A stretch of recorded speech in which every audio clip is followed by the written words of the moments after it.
守着泡面火腿肠，早晚赔光。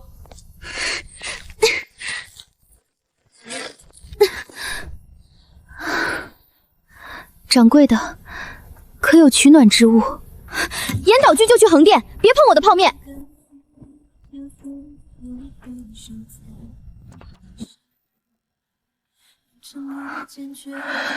我是大燕废后沈明书，我要活下去。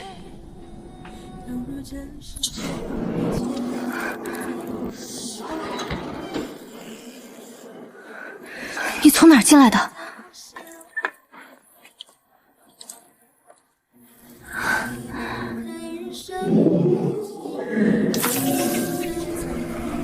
惊扰掌柜，并非本宫所愿。而本宫，你下一句是不是要说自己被打入冷宫啊？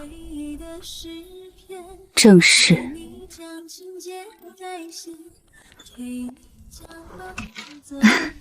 之夏，你爸这店真没必要守了，房东都催了3次租，你还撑什么？我认识个老板，愿意接这铺子。看在亲戚份上，能给你多加2万。你别怪姐说话直，你又不会直播，又不会选品，守着泡面火腿灵，早晚赔光。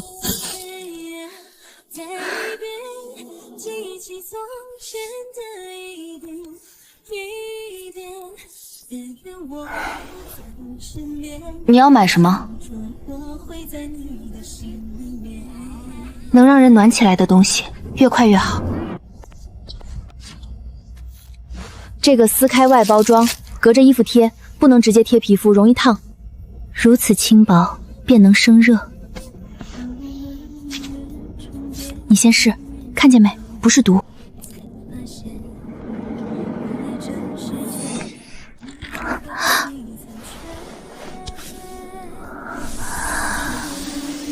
掌柜的，此物如何作价？你别叫我掌柜，我叫林之夏。林姑娘，也别姑娘姑娘的，听着像古装剧。此物够换多少？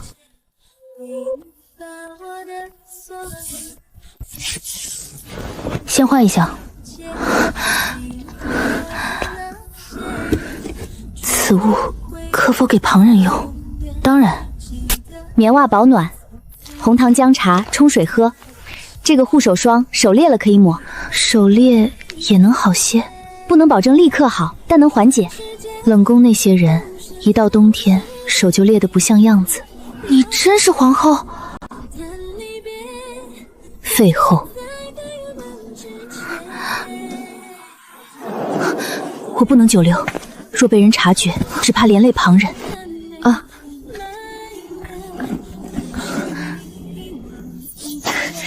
这个也能吃，拆开直接吃，别泡水。林姑娘为何帮我？小本生意，童叟无欺。你给钱，我给货。好，若我还能活着回来，必不欠欠。林之夏，你这里真是民间铺子？是啊，那这些东西，寻常百姓也能买？只要有钱就能买，只要有钱。原来1000年之后，女子也能开铺。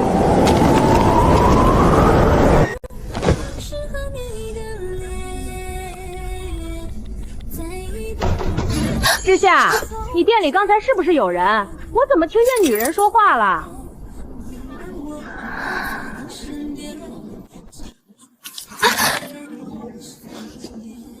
林之夏，开门！我刚才真听见有人说话。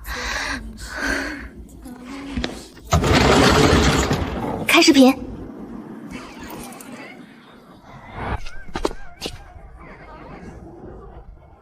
刚才我怎么听着像古装剧？现在短剧不都这样吗？动不动废后重生，王爷追妻。少熬夜，还有房租，别让我天天催。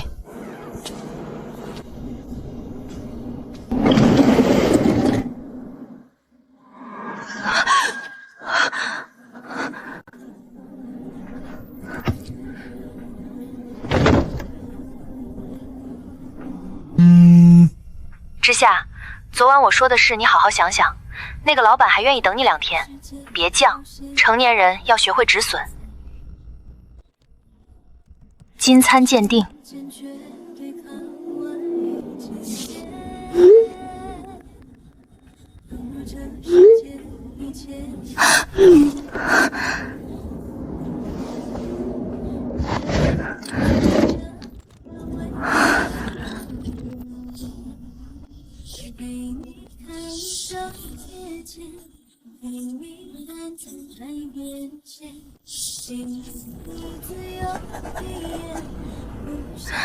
以后不能再做一锤子买卖。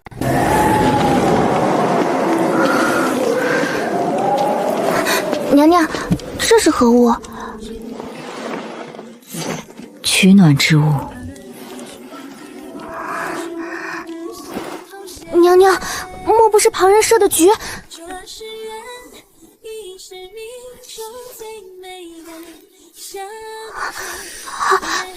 它在发热，不是火，也不是炭。林姑娘说不能贴着皮肉，隔着衣料用才稳妥。娘娘，这是不是神物？不是神物，是一位姑娘给我的生路。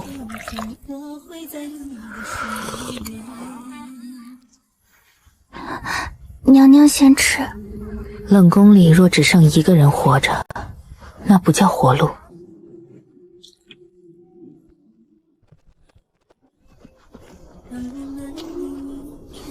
娘娘这里今日倒暖和些。这个隔衣贴，若发烫便立刻取下，老人家用更要有人守着。多谢娘娘。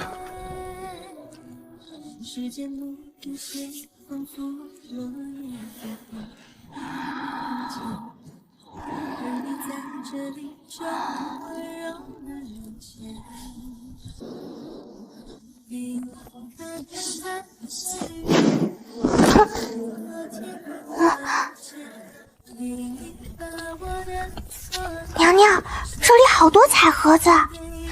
轻舞，不可无礼。你还活着？托林姑娘的福，上回的货钱，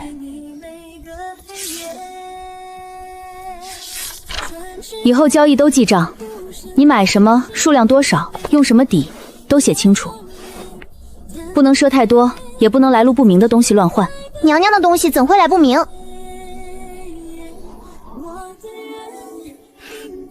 在我这边就不明。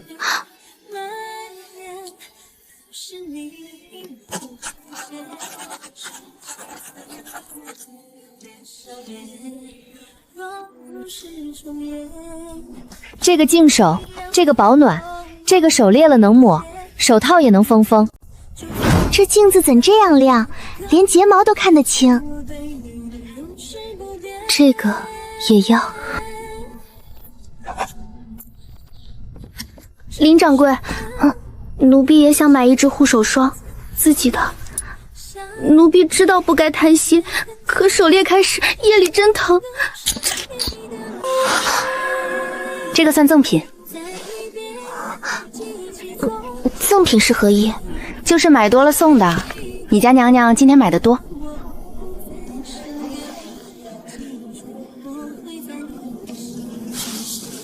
林姑娘，太后身边的人已经问起暖贴来处，我暂且说是故人从宫外寻来的巧物。别说太玄，也别说什么神仙，越神秘越容易惹麻烦。我这是小卖部，不是许愿池。今日太后赏的点心，我带了一盒给你。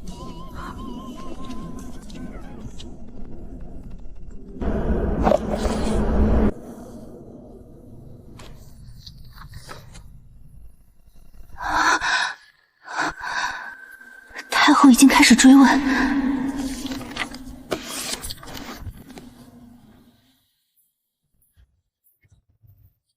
若这个世界凋谢无痕手残，像身体，如今我坚决对抗外遇前夜。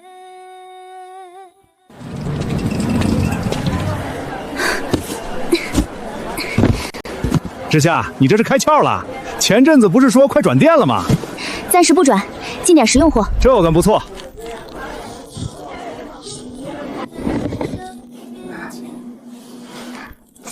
热汤面、掌中明灯、润肤膏、净手皂、干粮饼。这样写，他们应该看得懂。陪你将八荒走遍，只因你读得懂我，而你注定是我的心头血。这是缘，亦是命中。下次还能装东西，不能浪费。别恨天，笑容更适合你。林掌柜，这也是铺子里卖的？这是女人用的，比布条干净，也方便换。用完包好丢掉，不要重复用。寻常女子也能买？能，只要有钱。冷宫里有个洒澡宫女，冬日来月事，仍要跪在雪地里洗衣。她不敢说疼，因为说了也没人管。第一批你先拿10包，怎么用我写给你，别一次全散出去，先给最需要的人。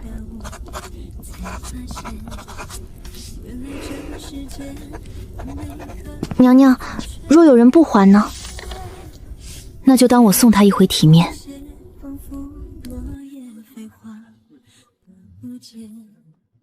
而你在这里就温柔人间，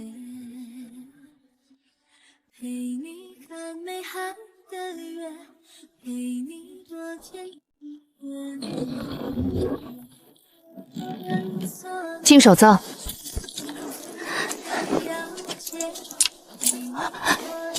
膳房有没有钱？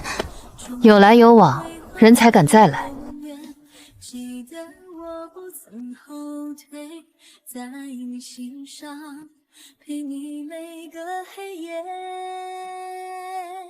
转世间不舍的是对。苏贵妃宫里近来查得很严，有人因手上多了一面小镜，被盘问半日。他怀疑你了？还没有证据。可他一向谨慎，凡是他看不懂的东西，都会想攥在手里。天爷！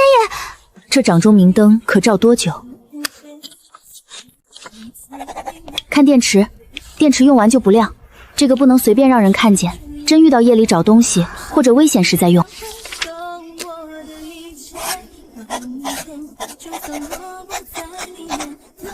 你不喜金玉？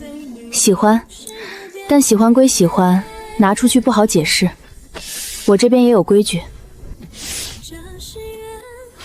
我不想刚翻身就先进局子。那这个不给林掌柜添麻烦。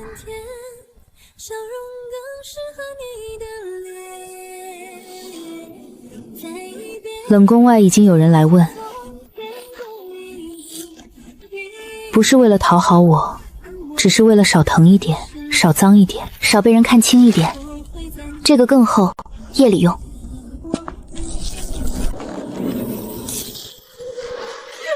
太后娘娘，求您救救奴婢，奴婢不敢让人知道，只求一包女子约誓所用之物。娘娘，这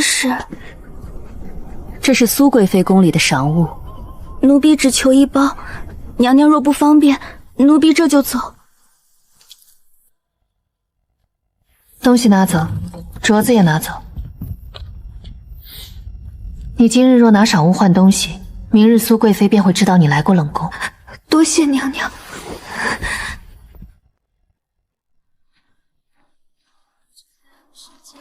娘娘，苏贵妃会不会已经知道了？她未必知道是什么，但她一定知道，冷宫里多了她看不懂的东西。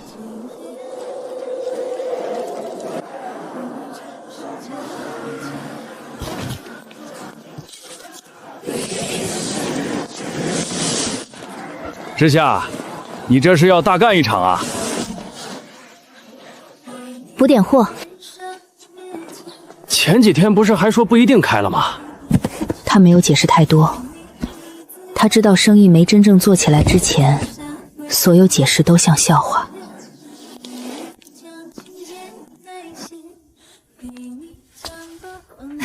大家看，这就是我妹妹家的老店，很有年代感吧？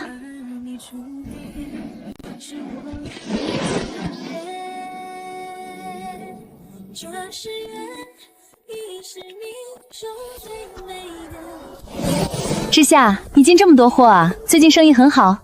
还行。昨天不是还说房租紧张吗？你不会听谁说了什么偏方，准备搞那些奇奇怪怪的噱头吧？别拍店里。别紧张，我帮你宣传呢。现在做生意要会讲故事，哪怕卖不动货，也能靠故事翻红。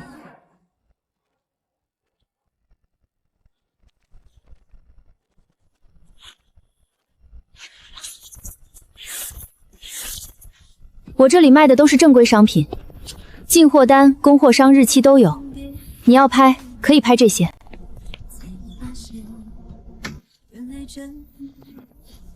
昨晚整理账本时，还觉得自己小题大做，现在才明白，规矩不是给别人看的，是关键时候保护自己的。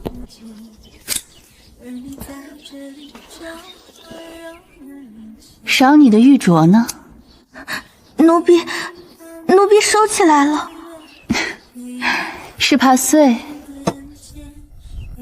本宫赏出去的东西，原是给你们带着体面的，收起来倒像本宫亏待你。奴婢不敢，娘娘恕罪。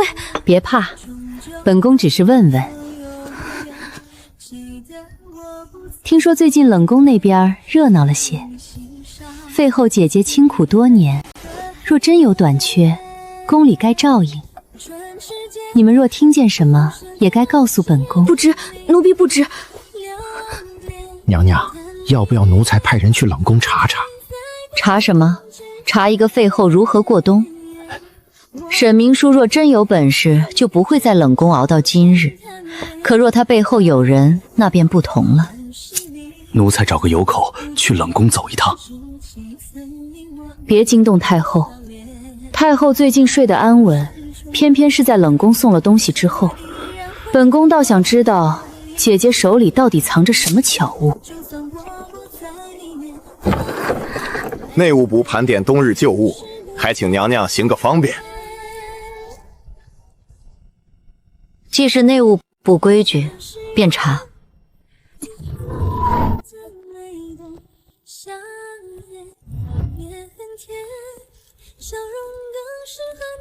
娘娘这儿近来倒是暖和，听说太后也喜欢娘娘送去的东西。太后仁慈，连我冬日难熬，不过是些寻常手艺。寻常手艺也该让内务府见识见识。内务府若想学，便让长师姑姑来。你一个外男，学女子护手润肤之物，不合适。娘娘，吓死奴婢了！他还会再来，下一次就不只是试探了。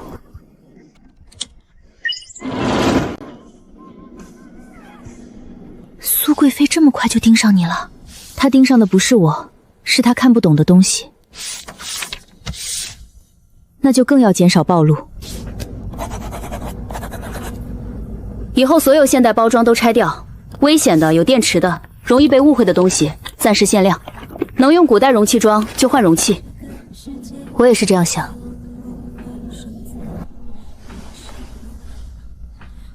那小镜子还能买吗？能，但别到处炫耀。奴婢没有，奴婢只夜里偷偷照。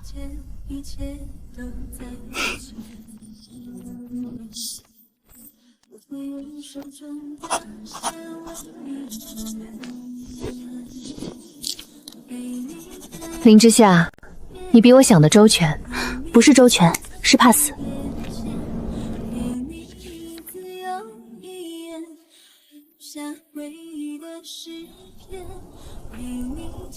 两个怕死的人，因为同一门生意，开始学着一起活。有些人啊，卖不动货就开始讲故事，什么老店传承，什么神秘货源，听听就好了。大家买东西还是要看正规渠道。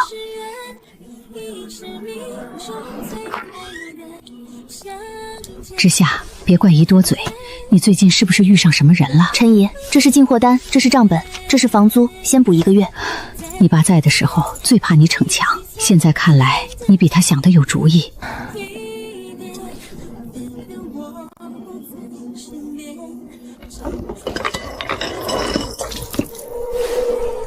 林掌柜，娘娘被太后传去了，她让奴婢先把这个交给你。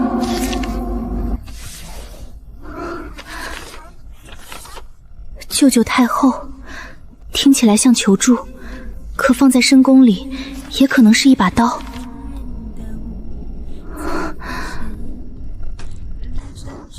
娘娘，会不会是苏贵妃设的局？有可能，可太后确实畏寒多年。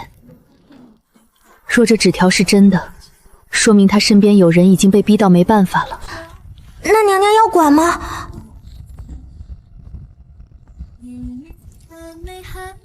不争也未必安全，推到冷宫尽头会把手伸进来。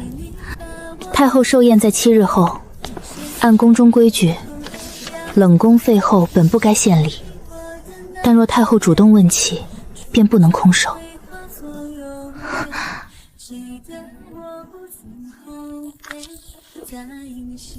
老花镜？何谓老花镜？年纪大了，看近处容易模糊，戴这个可能会清楚些，但度数要试，不一定一次准。若真能让太后看清佛经，她会喜欢。先别说太满，所有东西都得留余地，别说包治百病，别说神物，只说是民间巧物，有用便用，不是便停。娘娘，您从前给皇上写奏请也没这样仔细。从前写的再仔细，也未必有人看，这次不一样。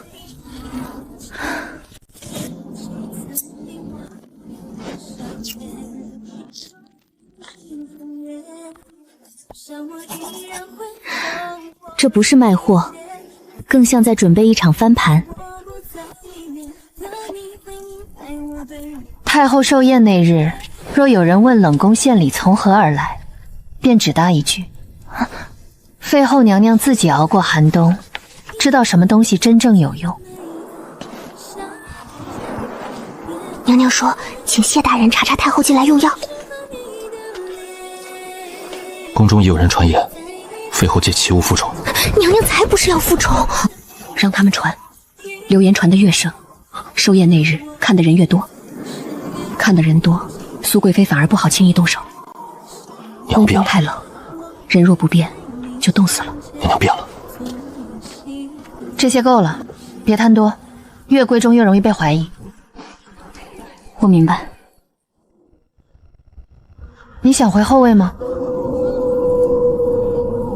从前想过，被废那日，我跪在殿外，想等他出来问我一句。后来等了一夜，血落满肩，也没人来，所以现在不想了。那你想要什么？我想先拿回我的名字。送你。这是笔，比毛笔方便。你不是要先拿回名字吗？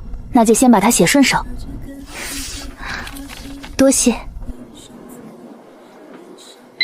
最近有些老店突然开始卖所谓古风好物，大家一定擦亮眼才，别被情怀。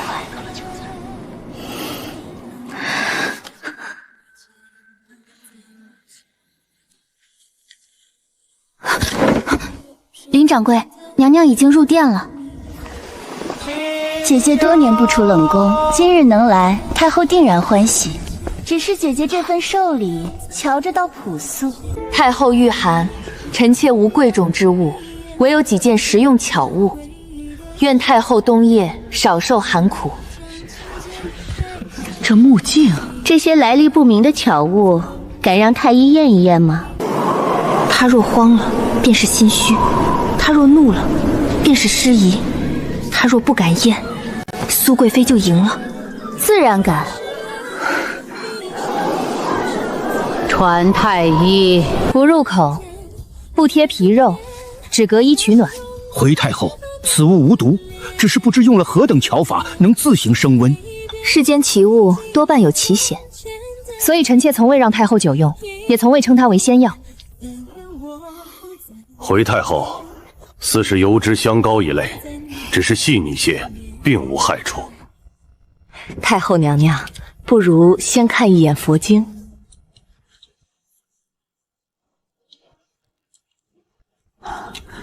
这字清楚了，竟在冷宫里，竟还能想出。臣妾受过寒苦，所以知道寒苦难熬。臣妾不敢献奇珍，只愿太后冬夜安稳。有心了，有心了。成了。沈明书用一场寿宴，把冷宫里的小买卖变成了太后认可的实用巧物。娘娘离开太后殿时，很多宫女偷偷看您，那些目光和从前完全不同。从前他们看废王是避嫌，现在看他是想知道他手里还有什么。林掌柜，娘娘说今日不宜亲自过来，宫里眼睛太多。娘娘说这是今日货款。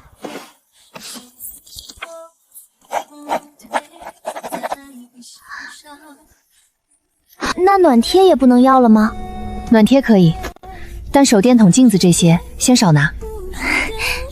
还有，别让任何人知道通道。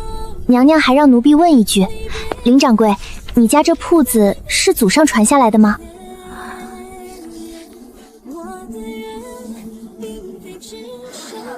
我姓林，这件小卖部也是父亲留下的。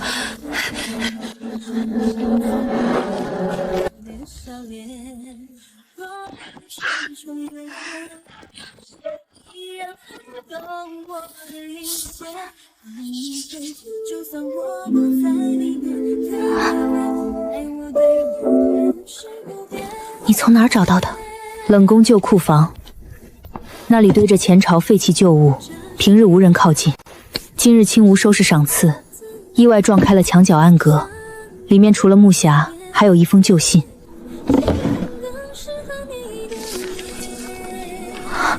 冷宫之门并非第一次开启，几十年前也曾有一位林氏铺主与大燕宫中之人做过交易。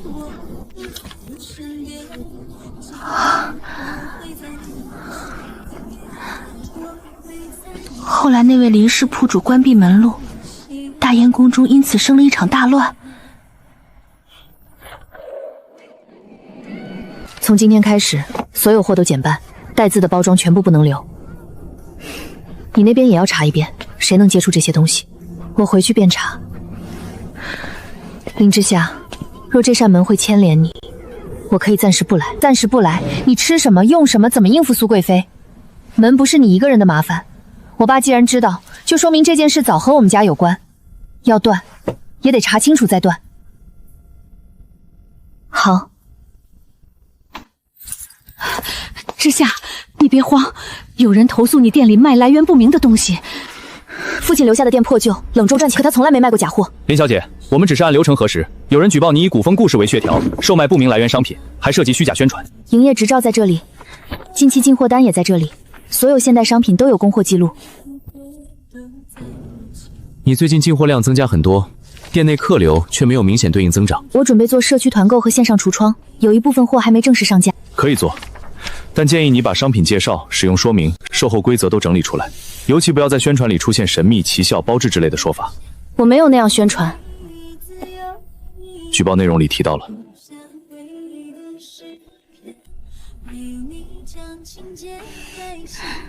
有些老店能做的，我们新品牌也能做。大家不用去小巷子里听故事，来我直播间，正品好物直接上车。这不是欺负人吗？现在最重要的不是吵架，是把你和他的货区分清楚。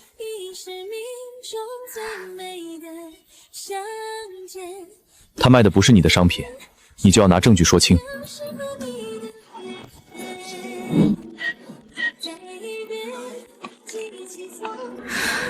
这里没人搜工，但有人用镜头和评论把脏水泼到你门口。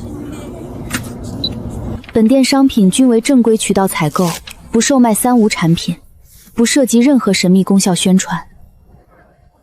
不是怕投诉，是觉得父亲经营了20年的小店，第一次被人这样拖进泥里。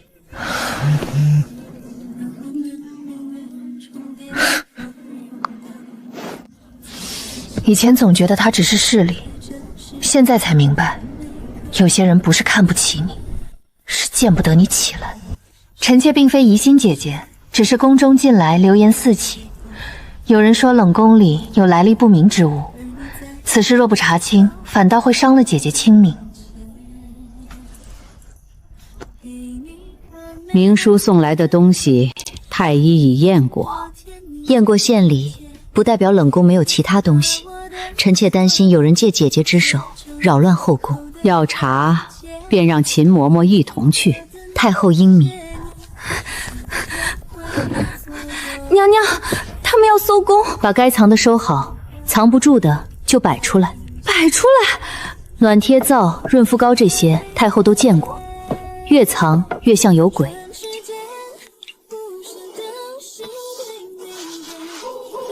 真正不能见人的，只有2样：通道，还有林之夏的字。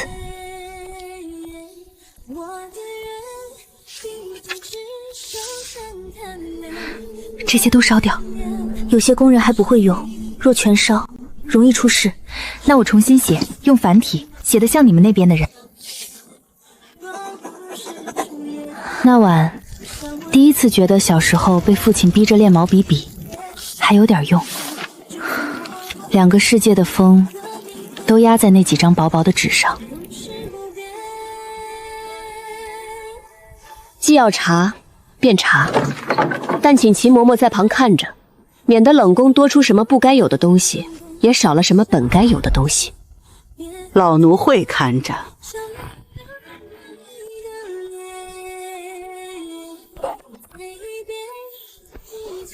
这些都是何物？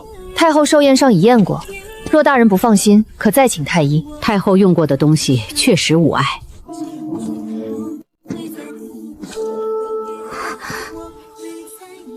这个柜子还没查。查。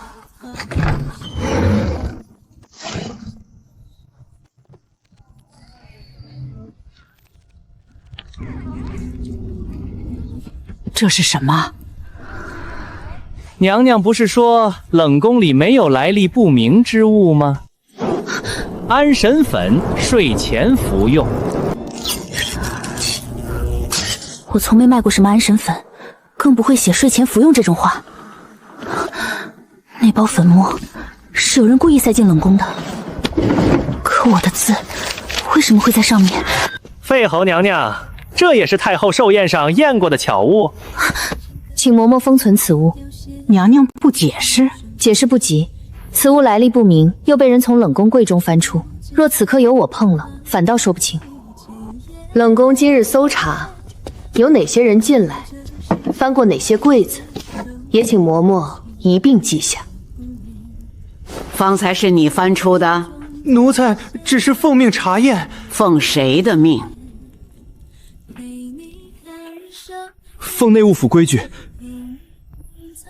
那便请内务府也给一个明白，只有冷静与分寸。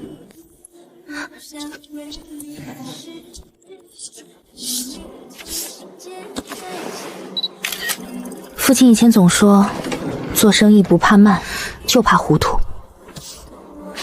那时候我嫌他啰嗦，现在才知道，账本和证据真能救命。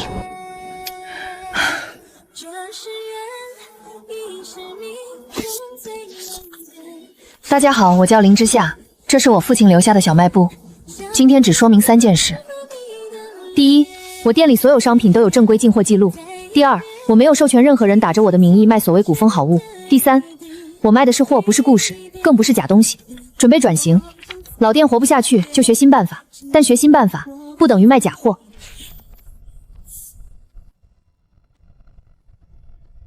这是我们的供货单，上面有商品的详细信息。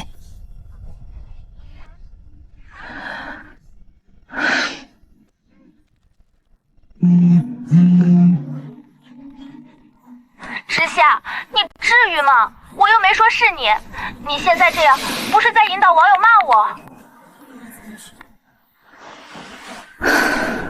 太后命陆文里查验那包粉末，那不是安神之物，只是普通香粉混了灰，闻着刺鼻，却谈不上毒害。那标签呢？这不是你原本的标签。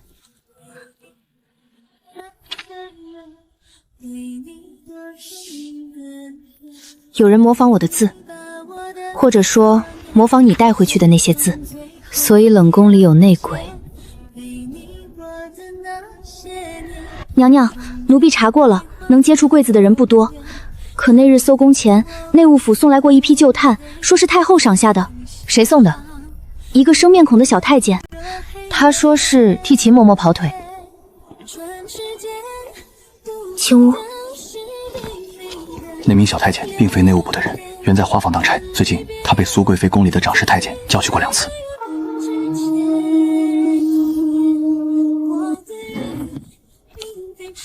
这个能封物证，别直接碰。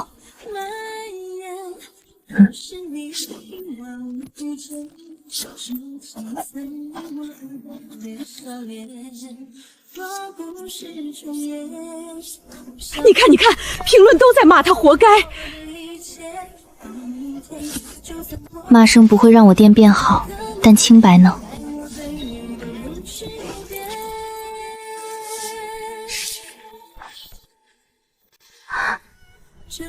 你可以试试，老店有信任基础，别浪费。谢谢。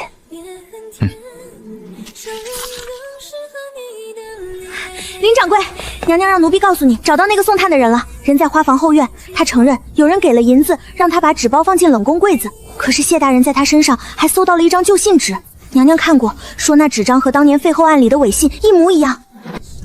花房小太监收了银子，银子来自苏贵妃宫里的长侍太监。原来不是我命不好，娘娘。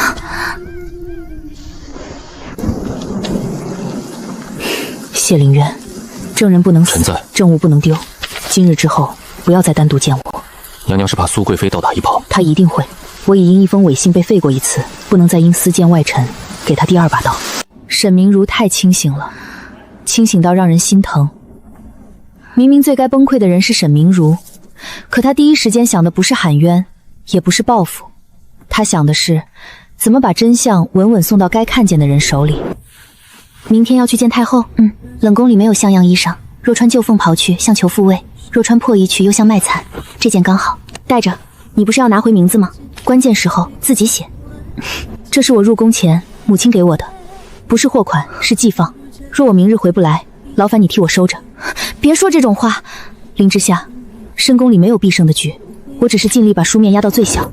那你自己回来拿，我不替你保管太久。你这孩子，忙也要吃饭。那枚玉佩扼着掌心，像是在提醒我，他正在走进一场没有必胜的局。你要重提旧案？臣妾明白，臣妾求太后重查3年前伪信一案。明叔，哀家可以护你一时，但旧案重查，动的不是一个苏贵妃。可若因难查便不查，那臣妾的名字便永远只能写在罪册上。臣妾求的不是恩典，是一个明白。回太后，冷宫搜出的粉末并无安神之效，标签字迹虽似，却非原字，此物更像栽赃而非使用之物。当年伪信，你可还记得？臣记得，那时臣曾说过，皇后娘娘常用簪花小砍，而那封信有数处收笔不合，只是臣人微言轻，未能入奏。传苏贵妃。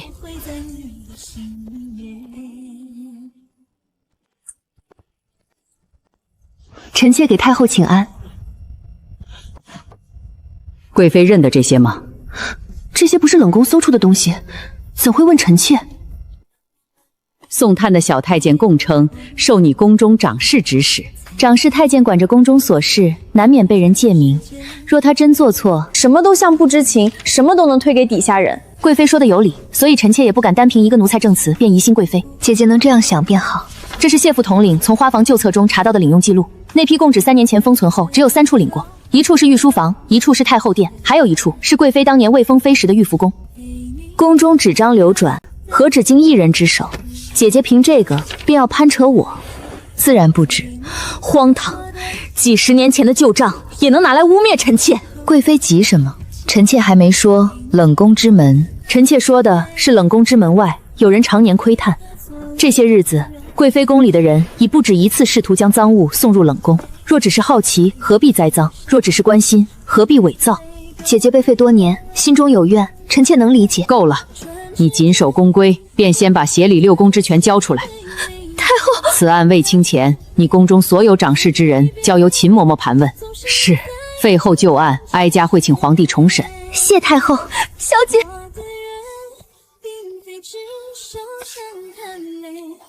沈之夏不是废后，不是罪妇，是沈明书。苏贵妃交出协理六宫之权那天，大燕下了一整夜的雨，雨水打在冷宫破瓦上。从前这声音像催命，如今却像洗掉积了3年的灰。娘娘，我们终于能走了。青乌高兴的眼圈通红，站在破旧门边，几乎不敢相信这一天真的来了。沈明书却回头看了一眼这座破败宫院，冷风从窗缝进来，吹动墙那张旧价码表。娘娘还留着这个？留着，以后若有人问我从哪里开始，就给他看这个。是娘娘。当这个我没有标法位也快标出了。以前肯定会气，现在却觉得没必要了。比起看他狼狈，我更忙着活下去。鸡蛋20份，纸巾15提，洗衣液8桶，你别嫌少。不少，这已经很多了。瞧你那点出息！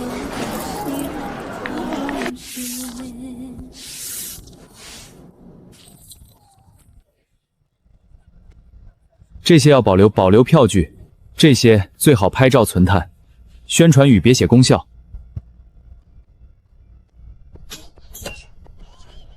父亲留下的不是一间破店，是一条路。你爸要是看见，会高兴的。只是从前我一直低着头，看不见他通往哪里。林掌柜，苏贵妃宫里的长侍太监被审出许多旧账了，不止陷害冷宫，还牵出3年前违信案里几个关键人。太后震怒，皇帝也终于不得不重审旧案。沈家旧罪虽不能一夜翻尽，却已经洗掉最重的污名。苏贵妃被撤了协理六宫之权，禁足于福宫。她曾用温柔织出来的网，如今一寸寸缠回自己身上。林掌柜，您不知道，贵妃宫里现在安静得很。从前那些围着她转的人，如今都说自己只是奉命行事。这很正常，靠风向站队的人，风一变跑得最。娘娘也这样说。祭放结束，自己收好。多谢你替我守着，说好不替你守太久的。林之夏，太后让我暂掌后宫旧案，从前被压下的宫人冤案积了很多，我可能会很忙，忙点好，查案就得记清楚，证人、证物、时间都写下来，别只靠记性。沈明书3个字，比上次更稳。你还会想回后位吗？若有一日需要，我会拿回；若不需要，后部于我也只是个位置。我现在更想知道，坐在那个位置上的人该……第一晚摔进小卖部的女人，只想要取暖之物。现在她不只想让自己暖起来，她想让更多困在雪里的人有一条能走出去的路。小卖部的生意越来越稳，我不再靠大雁那边的金银续命，现代的账也终于能自己赚起来。每一笔钱都来得慢，但踏实。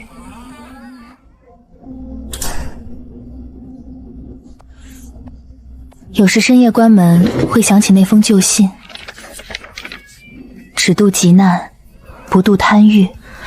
父亲大概也是这样守着这扇门的，没有暴富，没有声张，只是有人在另一个世界快撑不住时，给出一包盐，一盏灯，一点热。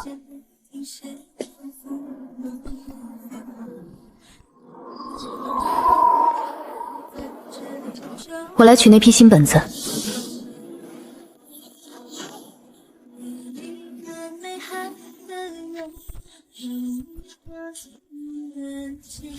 太后殿里已经设了旧案册，每个来申诉的工人都能留下姓名和事由。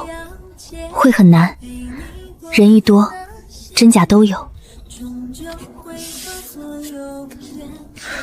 我知道，所以要查。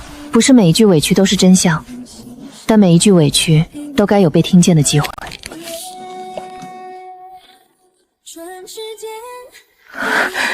沈明书，你真的不一样了，你也不一样了。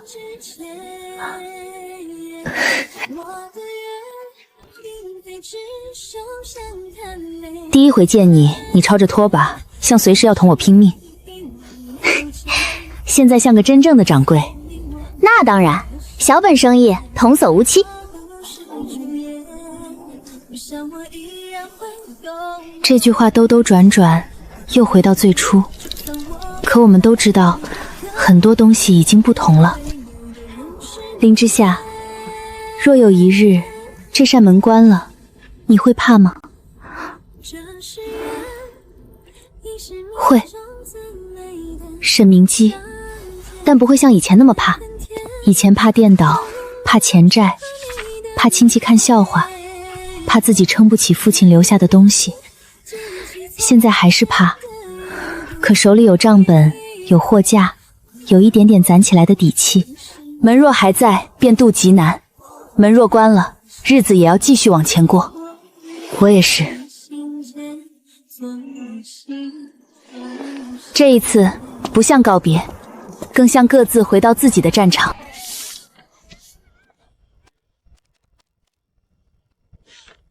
之夏小卖部第一次实现盈利，不多，扣掉房租、水电和进货成本，只剩3000多。瞧你那点出息！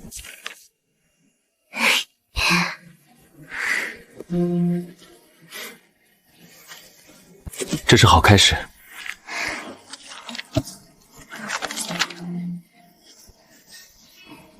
父亲笔记：若货架起风，不要怕，也不要谈。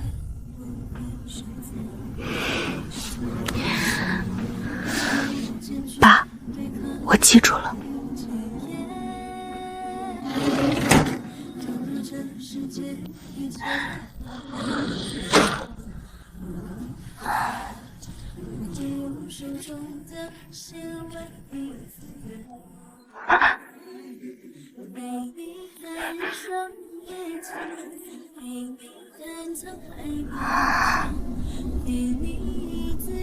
不是沈明书常来的那阵冷风。